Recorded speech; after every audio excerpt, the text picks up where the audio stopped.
So lie down on your back then, bring your thighs up one leg at a time, and as you exhale, draw the knees towards the shoulders, and as you inhale, release. Now you want to be as relaxed as you can be through the legs and through your spine.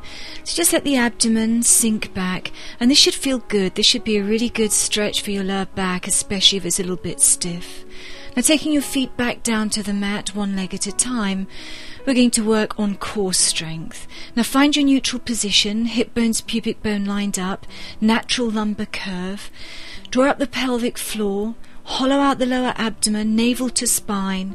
You're going to inhale, so breathe wide into the rib cage, and then as you exhale, you're going to lift one foot off the mat, making sure that the pelvis remains stable. Inhale, just put the foot back down, and you're going to alternate. About 10 of these will be enough.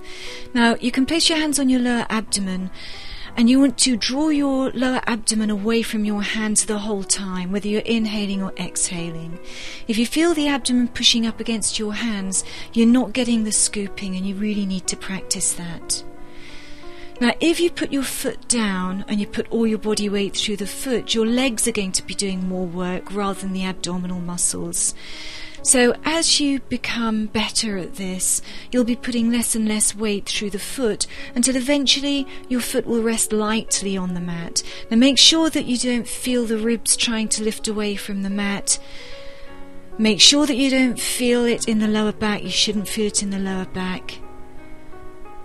And make sure that you scoop and hollow, drawing up the pelvic floor, navel to spine throughout the exercise. Relax the neck. Now roll over face down, interlace your fingers, rest your forehead on your fingers. Tuck the tailbone, so push the pubic bone into the mat, scoop back with the abdomen, draw the tummy button back to the spine, lengthen out through all the muscles of the legs, and the legs will float up off the mat for heel beats. Turning the legs away from each other, you just let the feet come apart, and then you tap, tap, tap, tap. About 5 or 6 taps as you inhale, 5 or 6 taps as you exhale, continuing to draw the abdomen back. Imagine you're lying on hot coals, so draw away from the hot coals. Now this is strength for the glutes. We want to strengthen up all the muscles in your bottom. A little bit of work for the lower back here as well. And these muscles support the pelvis. So these together with the core muscles will really keep that pelvis nice and stable and protect the sacroiliac joint. Now about 10 complete breaths will do, and then sit back into child's pose and relax for a moment. Now from here we're going to work on mobility for the spine, and we're going to take a spine twist. So when you're ready, lie down on your back with your knees bent, arms stretched out at shoulder height. You can use your arms to help. Engage the tummy muscles a little bit. Inhale to prepare, and then as you exhale, just bring the knees over to the side, not too far to start with until you find your range. Inhale back to the center, exhale to the other side, inhale back to the center, and you can keep this going from side to side on the exhalation.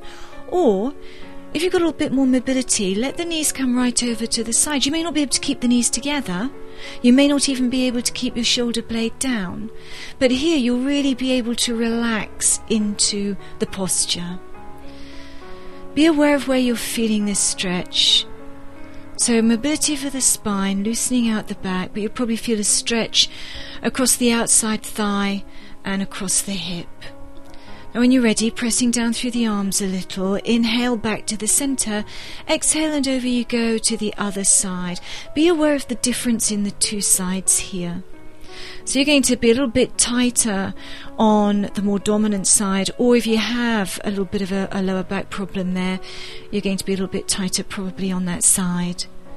So don't force anything here, don't force your body into position, just relax and breathe. And then bring the knees back to the center, and you've finished.